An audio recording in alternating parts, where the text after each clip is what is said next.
So let's go ahead. First thing they asked me in section 2 was, what's the domain? So let's go ahead and give the domain. What would you say?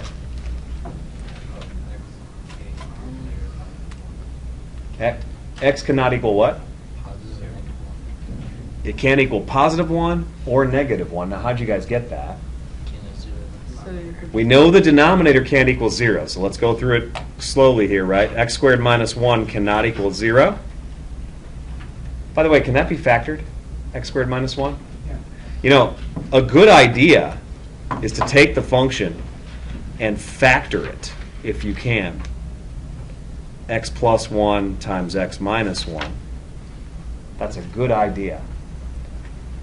Because then, if you write it that way, you could see what are the answers that x is not allowed to equal. X is not allowed to equal negative 1, and x is not allowed to equal positive 1. You guys with me on that? So this is the kind of work that would have said to me, oh, okay, you know a little bit. What about the numerator? Can you guys factor the numerator? I can, but I didn't know if you could. The denominator that you know how to factor is called a difference of squares, right? These are both a difference of perfect squares. 1 is a perfect square, and obviously x squared is a perfect square. The numerator can also be factored, but I don't know if your algebra teacher ever showed you. It's called a sum of, well, obviously not squares, but cubes. A sum of cubes is also something that can be factored. We teach it here in our Math 0950. But if you don't know how, you can actually still kind of figure out what's happening, okay? And I'll show you that in a minute. So let's look for vertical asymptotes. And where might we try to find a vertical asymptote at this point? The denominator. Yeah, so what do you think you might have as a vertical asymptote? 1. You might have 1 as a vertical asymptote. How would I know? Well, what I do is I try to compute f of 1, right? So let me try it. What does f of 1 equal? Well, it's 1 cubed plus 1 over 1 squared minus 1. So what do you get? 2 over 0. Yeah, and if you get non-zero, which we did, we got 2, over 0, I agree. I have a vertical asymptote where x equals 1. Y'all be with me? Okay. So now what else will I do? I should also try to compute what? F of negative 1, right? So f of negative 1, I get negative 1 cubed plus 1 over negative 1 squared minus 1. What do I get? Yeah. I don't get non-zero over 0. Do you guys see that's different? Mm-hmm. This is called, I told you guys, indeterminate form. And actually, what I might have for negative 1 is I might have what? A hole. A hole in the graph. I don't know. I will know after I cancel out the factor that's common to both. In other words, guys, remember I told you can factor x cubed plus 1? Because negative 1 gave me 0 over 0, I'm starting to think that probably x plus 1 is a factor of the numerator, and in fact it is. But you guys don't know how to factor that, it sounds like, so let me show you what you can do, right? Here, guys, we know that a times b is x cubed plus 1. So I want to figure out what this is, right? Well, how do you undo multiplication? Sure. So what am I going to divide? I'm going to take x cubed plus 1 and divide by something to figure out what goes there. What do I have to divide by? X plus 1. X plus 1. Do you guys know how to do that? Yes.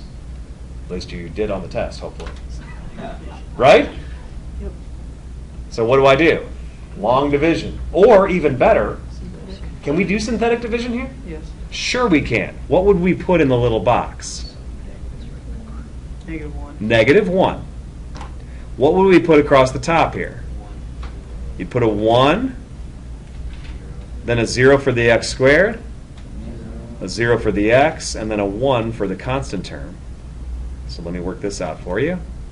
Let's see, bring down the 1. -1 times 1 is -1. Then we add, we get -1. Then we multiply, we get 1. Then we add, we get 1. Multiply, look at that. See that? So it works. You really do get no remainder. So that says x plus 1 is a factor, right? Which means, what can I put there in the parentheses? X squared minus x plus It would be x squared minus x plus 1. And if you multiplied it out, that's exactly what you get. It would end up being x cubed plus 1. And so now, in order to talk about the hole in the graph, right, what I'm going to do is I'm going to compute what I've been calling f hat of x. And what would that be?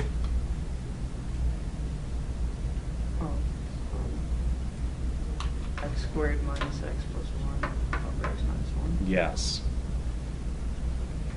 And my claim is that f hat of x has exactly the same picture of a graph as f of x, except that you're allowed to plug in what for f hat? You're allowed to plug in what? -1. -1. And so let's do it. And so we get -1 squared minus -1. Well, I have to be careful here. Plus a lot of negatives to worry about. And then I get -1 minus 1. Look at that. So what's this all equal? 1 plus 1 plus 1. 3 over -2, right? Okay? And so what I just learned from this little work here, okay, which I guess I could kind of group together. These calculations, I got an indeterminate form, and then I factored out and canceled and put in the -1. All that is behind telling me that there is a hole in the graph where?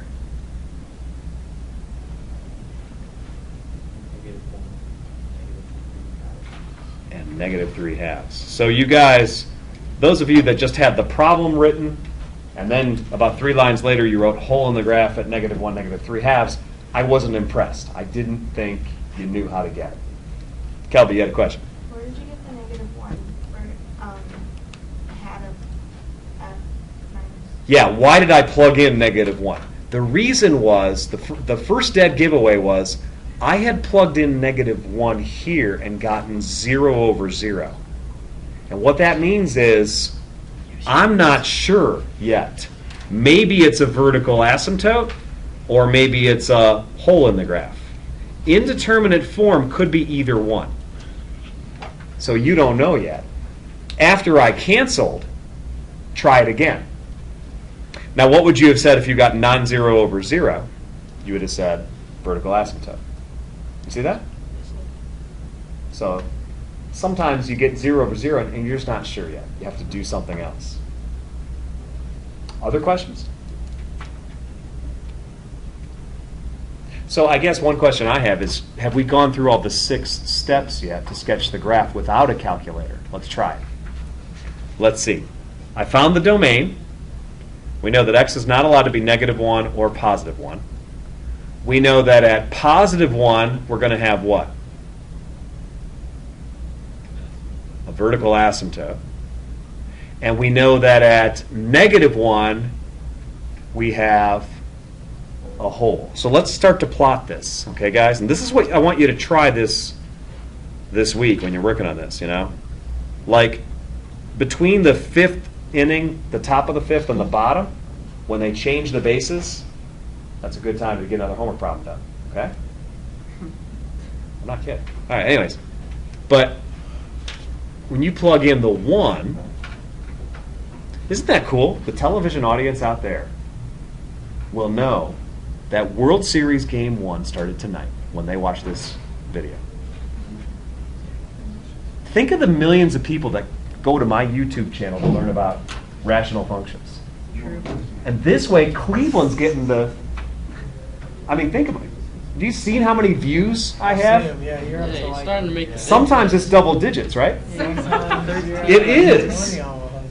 Anyways, I know Cleveland Indians will be thanking me for the free press. All right, so where are we at? 1 and -1. You should put the advertisement on your videos so you can make money. Yeah, I don't know if I'm allowed, actually. Monetize them. All right, so let's see. So let's see. We have a vertical asymptote at -1. We have a hole in the graph where -1, -3 halves. So I would go to -1 and I would go down -1.5. I have a hole in the graph there. All right. What other kinds of things should I compute? Are there any other asymptotes? Let's look at that. Again, it's funny because you can either look at f of x, or if you want to, you can just look at f hat of x, and sometimes that's nicer. So let's do that. A, because it's farther down the page, and B, because, well, it's smaller, right? So what kind of asymptotes would I have besides vertical for f hat there? Slant. Yes. How do you know? The degree of the numerator is 1 larger. That's right. So how do I divide these? Synthetic. Do you want me to do synthetic? Yeah. All right, let's do it. So for synthetic division, I need 1, -1, 1, and what goes in the box? 1. A 1. Here I go. 1 times 1 is 1. -1 plus 1. 0. 1 times 0. 0. Ah, what does this mean? Remainder 1. I have a remainder. So what this means is we can take f hat of x and we can write it as what? Right. You can do that. Or it's interesting that you say that because the d, remember your p and your d are already here. So you just have a q over here plus r over d. That's really what's going on.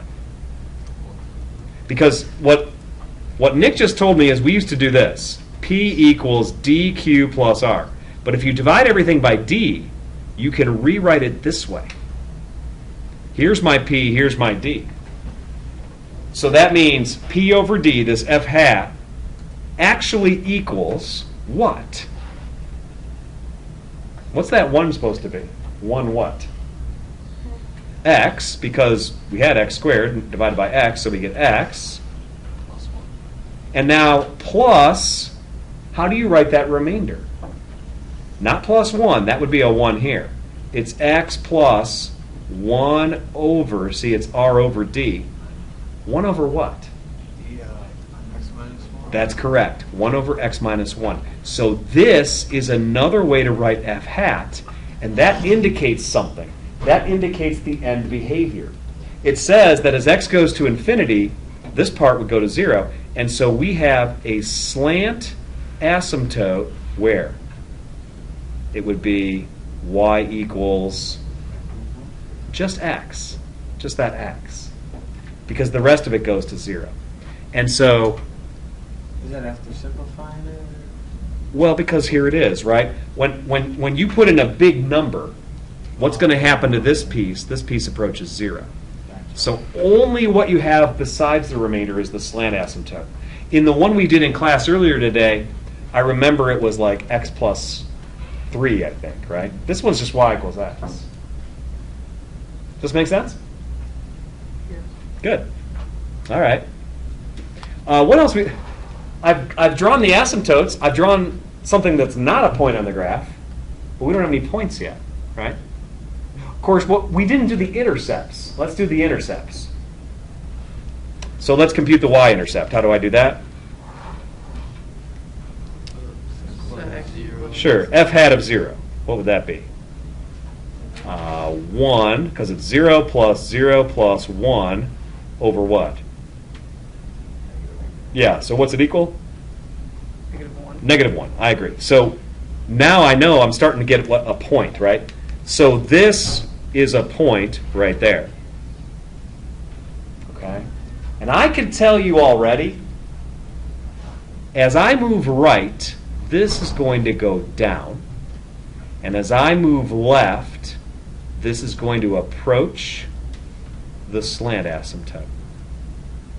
Now, is that a perfect graph? Probably not. But at least it gives me an idea of what it looks like. What I don't know yet, guys, is what happens over here to the right. You know what I didn't do yet? I didn't do x-intercepts. Let's do that.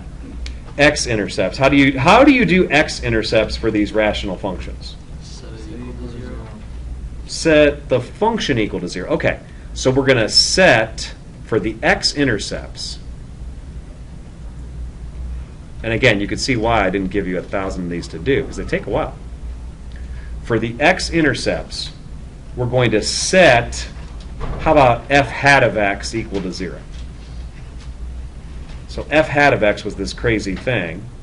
Oh, but when you set a rational function equal to 0, what's the part that you really have to set equal to 0? The numerator, right? So really all we have to set equal to 0 is x squared minus x plus 1 equal to 0. Right? That's what you really need. Right? Really set the numerator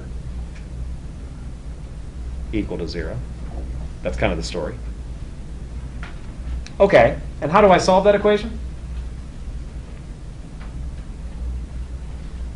Quadratic formula.